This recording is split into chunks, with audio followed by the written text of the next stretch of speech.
profeta Ezequiel, capítulo 37. Capítulo 37, versículo 1 e versos de número 4. Apenas 2 textos para a nossa leitura e meditação nessa noite de domingo. Ezequiel, profeta Ezequiel, versos 1 e versos 4. Preste bem atenção. O versos 1 diz assim: veio sobre mim a mão do Senhor, Ele me levou pelo Espírito do Senhor e me deixou no meio de um vale que estava cheio de ossos. O versos 4, disse-me Ele: profetiza a estes ossos e dize-lhes: ossos secos, ouçam a palavra do Senhor. Quantas pessoas que individualmente estão envolvidos numa crise pessoal, crise sentimental, uma crise de abandono, crise de rejeição, crise financeira, crise em muitas áreas das suas vidas. E todos nós, como pastores, lidamos com pessoas, com gente. Diariamente, a gente observa casais que já não se entendem mais. Quantos pais que aqui estão nesta noite, que já estão entrando ou já entraram há muito tempo num grau de desespero muito forte, porque não conseguem mais controlar a vida dos filhos. Filhos que deveriam ser bênção para os seus pais, pararam de ser bênção. Filhos que deveriam dar alegria para os pais, só estão dando tristeza para os pais. Filhos que deveriam fugir deste caos, deste mundo, mas a gente vê filhos e filhas alienadas à prostituição. Hoje, no primeiro culto, uma senhora me procurou, aqui nesse lugar onde está a Sônia. Garoto com 13 anos de idade, já estava amarrado pela bebida alcoólica, pelo álcool. 13 aninhos. Pais que já perderam o controle. Agora, se eu compartilhar com vocês algo que de uma maneira ou de outra preocupa a visão familiar, preocupa grandemente a estrutura da família. E se nós não tomarmos posição, se nós não tomarmos atitude, o que vai ser da família daqui 10, 20, 30, 40, 50 anos? Por isto que eu estou apenas iniciando esta palavra nesta noite, justificando este tema, profetizando vidas. Profetizar vida, profetizar mudança, profetizar saúde, profetizar liberdade, profetizar uma vida abundante, profetizar que a família continuará sendo família, que casamento continuará sendo casamento, que igreja continuará sendo igreja, e que o nosso Deus vai continuar sendo o mesmo ontem, hoje e para sempre. Esta é a nossa oração, esta deve ser a nossa palavra, esta deve ser a nossa meta e a nossa visão. Sabe por quê? Pastor Júlio, porque nós somos o sal da terra. Pastor Bira, nós somos a luz do mundo. A igreja, Pastor Vili, precisa reaprender a orar A igreja de Cristo precisa reaprender a jejuar. A nossa mocidade e juventude precisa ter compromisso sério com o Senhor nosso Deus. Nós, pastores, temos que abrir a nossa visão, alargar as cordas da nossa tenda e olharmos que neste mundo oprimido, neste mundo cansado, neste mundo abatido, neste mundo que está sendo bombardeado 24 horas por Satanás, porque ele está presente no planeta para roubar, para matar e para destruir. E neste culto de ceia, nesta noite, através do profeta Ezequiel, capítulo 37, versículo 1 e versículo 4, ele quer aqui levantar profetas da última hora, homens e mulheres, moços e moças, que sejam cheios do Espírito Santo e que possam profetizar bênçãos abundantes, vitória, graça, prosperidade, vida para todas as famílias da terceira igreja. Quem está entendendo isso, diga amém, Jesus. Glorifique a Deus com a tua palma. Seja você um profeta. Sejamos profetas. O que você faria se estivesse em um vale de ossos secos? Um grande cemitério, somente um grande vale de ossos secos, ossos humanos. Qual que seria a sua reação, pastor Mauro? Qual que seria a reação da pastora Adriana, pastor Anderson? Qual que seria a nossa reação se Deus permitisse que nós nos encontrássemos num grande vale de ossos secos? Não é uma sensação ruim? Alguns iriam tremer de medo, outros ficariam arrepiados do alto da cabeça à planta dos seus pés, porque é meio tétrico, coloca medo, traz desespero. Um grande vale de ossos secos, espiritualmente falando. Existe um pequeno vale de ossos secos, que pode ser qualquer família aqui presente nesta noite. Existem empresas pequenas, médias, grandes, que espiritualmente falando pode ser um vale de ossos secos. E se eu for um pouco mais ousado, um pouco mais determinado, um pouco mais corajoso, eu diria, pastor Júlio, será que o reino de Deus também não está inserido nesse contexto? Um grande vale de ossos secos, onde o cristão perdeu o temor, onde o cristão perdeu o desejo de ler a Bíblia, onde o cristão parou de ter compromisso com Deus. Ontem, alguns de nós estávamos lá, nós vimos um garoto pregar, e o menino pregou com muita propriedade, com muito poder, com muita graça, dizendo assim: se alguém está em Cristo, nova criatura é. As coisas velhas passaram, e tudo se fez novo. Mas milhares e milhares de cristãos saem do mundo, mas agem da mesma forma, como se estivessem lá.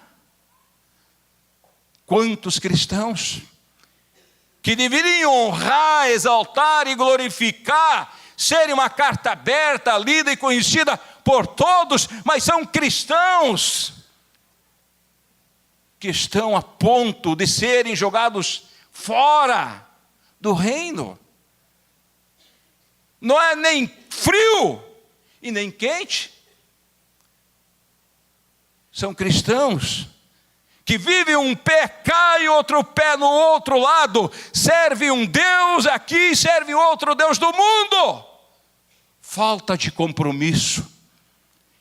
E esta falta de compromisso é que eu quero nesta noite, com o meu coração, com a minha alma e com todo o meu espírito, fazer um apelo aqui, que esta partícula do rebanho da terceira igreja possa entender que a igreja tem que ser compromissada com o Senhor Jesus. Nós somos a noiva de Cristo, Ele está adornando esta noiva, Ele está, trabalhando nesta noiva, Ele está agindo nesta noiva. Nós somos a noiva, Ele é o noivo, e a qualquer momento, como aconteceu lá com as 10 virgens, alguém vai dizer: é meia-noite, eis aí o noivo sair ao seu encontro. Mas 5 estavam preparadas, 5 não estavam preparadas. E a Bíblia também vai além, dizendo e falando sobre o arrebatamento da igreja do Senhor Jesus, que num abrir e piscar de olhos, esses céus se abrirão, e milhares de trombetas soarão nos ares, e vai aparecer nas nuvens o Rei dos Reis, Senhor dos Senhores, o primeiro, o último, o Alfa e o Ômega, para levar a sua igreja daqui, para que estejamos para sempre com Ele lá em cima. Quem recebe essa palavra, diga amém. Jesus, glorifique a Deus, é responsabilidade.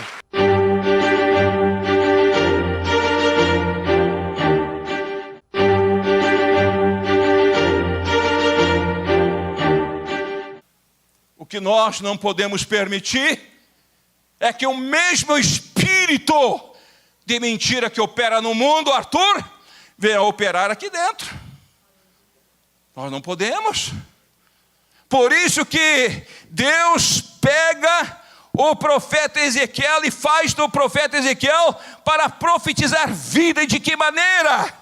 O que significa profetizar? Significa predizer, antecipar o que vai ocorrer, o que vai acontecer lá na frente. O profeta faz isto. E foi isso que Ezequiel estava sendo usado nas mãos do Deus Todo-Poderoso. Profetizar para fortalecer o corpo de Cristo. Como nós estamos falando, profetizando em nome de Deus nessa noite, para fortalecer a família da terceira igreja, para fortalecer o teu casamento, para fortalecer o teu relacionamento matrimonial, conjugal, para fortalecer a vida dos teus filhos, para fortalecer a tua empresa, para fortalecer a obra das tuas mãos e para fortalecer o corpo de Cristo que nós estamos aqui nessa noite. Que mais?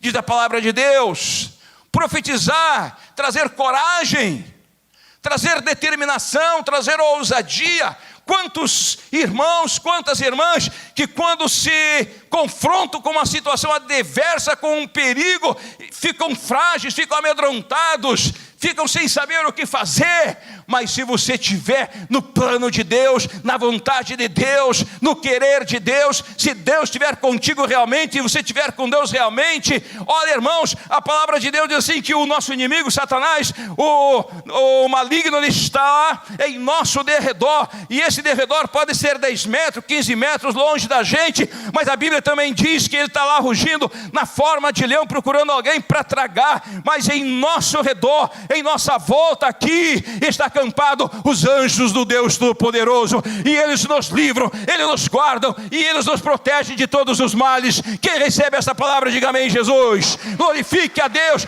Nós podemos tudo naquele que nos fortalece. Não entregue. Se o diabo está carregando teus filhos, resista. Se o diabo está matando teu casamento, resista. Se o diabo está matando o teu compromisso com Deus, resista, profetize que isto vai mudar na tua vida. Se você está na solidão, está na angústia, está na tristeza, resista ao diabo e o diabo fugirá de vós. E aqui, meus irmãos, diz a palavra de Deus, a grande experiência do profeta Ezequiel. Deus o levou em espírito para o meio de um vale de ossos secos.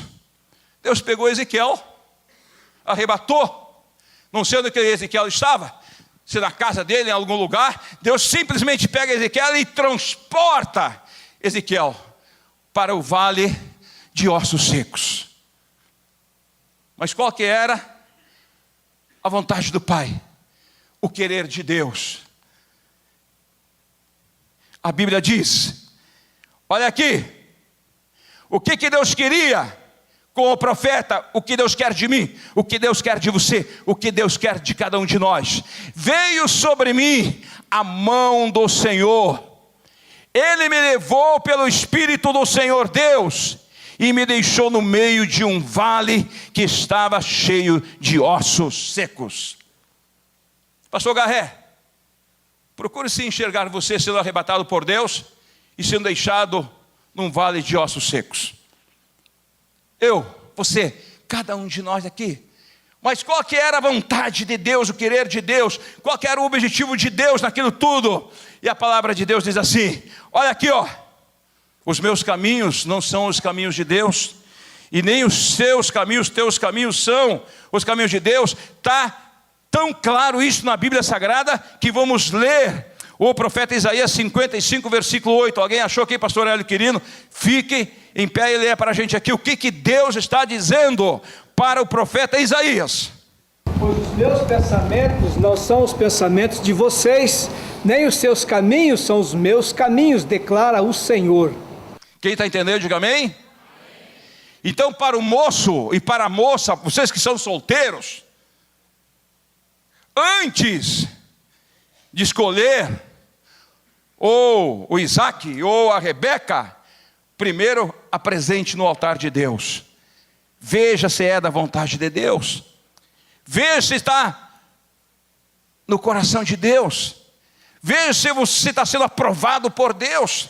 Porque senão você pode ser frustrado no teu relacionamento por falta de conhecer a palavra de Deus. Muita gente que é solteira diz assim, ó, Deus, eu quero casar, eu quero casar, eu quero casar. Faz a oração para Deus. Só que eu quero a Mariazinha, eu quero o Pedrinho. Não diga o Pedrinho, a Mariazinha. O que Deus separar para você, esta pessoa será escolhida na tua vida e vai ser uma bênção no teu viver, no teu caminhar, no teu dia a dia. A família, antes de fazer um negócio, não diga eu vou fazer um negócio. Se Deus quiser, eu vou vender isto. Se Deus quiser, eu vou comprar isto. Procure colocar Deus no centro da tua vida. Se você for fazer qualquer tipo de negócio, até de uma viagem, o apóstolo Tiago ensina isso com propriedade. Se Deus quiser, eu vou fazer tal coisa. Coloque Deus sempre em primeiro lugar. Lembre-se que os teus caminhos não são os caminhos de Deus, os nossos pensamentos não são os pensamentos de Deus. E tem uma outra coisa que Deus faz aqui no campo profético também. Deus agiu isso com muita habilidade no livro de Gênesis capítulo 18. Gênesis capítulo 18, versículo 17 e versículo 18. Pastor Bira, fica em pé e leia para nós Gênesis. Ocultarei eu a Abraão o que faço, visto que Abraão certamente virá a ser uma grande e poderosa nação, e nele serão benditas todas as nações da terra. Olha aqui, ó, que maravilha, que revelação que Deus deu para Abraão. Se você é filho de Deus, se você é filha de Deus, se nós somos igreja de Deus, se Deus é o cabeça dessa igreja, se Cristo é o cabeça dessa igreja, Ele não vai nos esconder nada.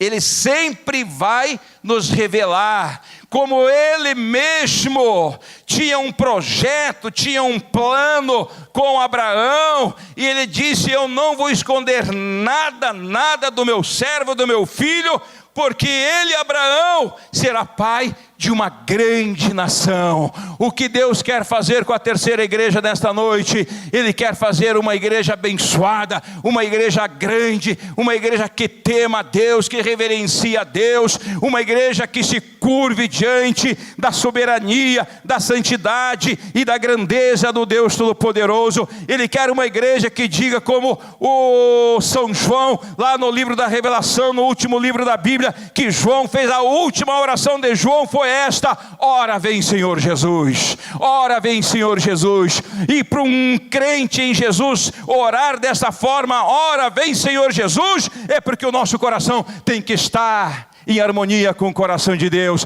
Você pode aplaudir a Deus nessa noite? Ora vem Senhor Jesus, ora vem Senhor Jesus.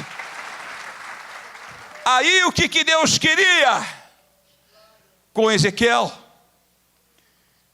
O que Deus quer comigo? O que Deus quer com você? O que Deus quer que você faça lá na tua família, lá no teu lar, no teu trabalho, na tua universidade, na tua escola? O que Deus quer que você faça aqui, dentro da terceira igreja? De que maneira que Deus trabalhou com o profeta Ezequiel neste ponto? Olha, Ezequiel 37, versículo 4. Vamos ler mais uma vez. A missão, qual que era a missão do profeta? Disse-me Deus: profetiza a esses ossos e dize-lhes: ossos secos, ouçam a palavra de Deus. Dá para dizer amém? Deus quer que a pastora Zeni e pastor Arthur, lá no teu lar, meus irmãos, profetize, ouçam a palavra de Deus. A missão do profeta é profetizar para os ossos secos. E eu quero te mostrar aqui alguns passos para você alcançar a vitória, para termos vitória. E o primeiro passo é permanecer unido e organizado. O que está escrito bem no meio da bandeira verde e amarela do Brasil? Ordem e progresso. Vejamos dentro da palavra do Senhor nosso Deus, capítulo 37, versículo 7. Então profetizei, segundo me for ordenado. Enquanto eu profetizava, houve um ruído, um barulho de ossos que batiam um contra o outro e se juntavam, cada osso ao seu osso. Olha aqui, ó. Eu estou vendo o doutor Ari ali, ó. Mas chama a tua atenção. No meio de todos aqueles, dentro daquele vale de ossos secos, aquela multidão de ossos secos, Deus manda o profeta Ezequiel profetizar para aqueles ossos. Aí de repente, pastor Hélio Quirino, começa a ver um rebuliço de ossos. É osso se mexendo para cá, para lá, acolá, osso com osso, cada um tomando a sua forma, cada um voltando ao seu lugar. Ou seja, Deus estava reorganizando, Deus estava reestruturando, Deus estava arrumando, Deus estava trazendo tudo de volta, colocando tudo no seu devido lugar, porque o nosso Deus gosta de organização, o nosso Deus gosta de ordem. E para haver progresso tem que ter ordem. E quando a gente dá espaço para Deus agir em nosso coração, quando a gente dá espaço para Deus trabalhar em nossa vida, quando a gente dá liberdade para o Espírito Santo de Deus trabalhar no nosso coração, irmãos, olha, eu lembro de uma pescaria, quando o apóstolo São Pedro, ele foi pescar, e na volta ele reconheceu que Jesus estava ali. Ele chegou ao ponto de dizer: olha, mestre, se afasta de mim, porque eu sou um homem pecador. Mestre, por favor, não chegue perto de mim, porque eu sou carregado de pecado. E o apóstolo São Pedro se humilhou, ele foi quebrantado, ele colocou o seu rosto no chão. E é isso que a gente deve fazer ainda hoje em dia, em pleno século 21. A gente tem que se curvar diante da soberania de Deus, porque a Bíblia diz assim: aquele que se exalta, este este será humilhado, mas aquele que se humilha, este será exaltado. E nesta noite Deus quer levantar profetas aqui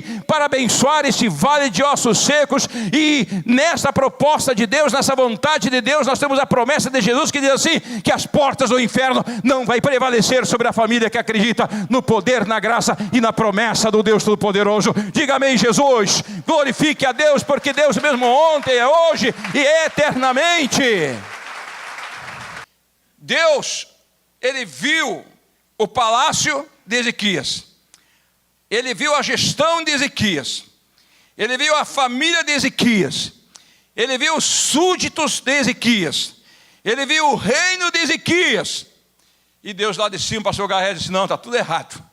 Aí Deus pega o profeta Isaías, manda lá dentro do palácio, e dessa mensagem de vida e fé de esperança. Ezequias, você está doente, não está? Estou. Então faz o seguinte, põe em ordem a tua casa, porque eu te digo, você vai morrer e não vai mais viver. Anderson, foi para já. Foi num abrir e piscar de olhos. O Ezequias largou tudo lá em cima da cama dele, virou seu rosto para a parede, clamou a Deus, orou a Deus, pediu misericórdia, pediu perdão, pediu saúde, pediu vida e chorou muito. Chorou, rasgou o seu coração, se quebrantou. Quando o profeta Isaías estava saindo lá da porta, o que acontece? Pastor Luiz Gonzaga, Deus pega novamente o profeta Isaías e diz, Isaías, volta lá dentro outra vez, volta lá e diga para Ezequias que eu vi a lágrima dele, eu ouvi a oração dele, eu vi o quebrantamento dele, eu vi o coração dele que foi verdadeiro, foi sincero e foi correto comigo. Isaías, volta lá e diga que ele não vai morrer mais, que ele vai ter saúde e saúde abundante. Quem está entendendo isso aqui, diga amém, Jesus. Vamos aplaudir o Senhor nosso Deus. É isso que Deus faz, é isso que Deus realiza, é isso que Deus quer fazer nesta noite.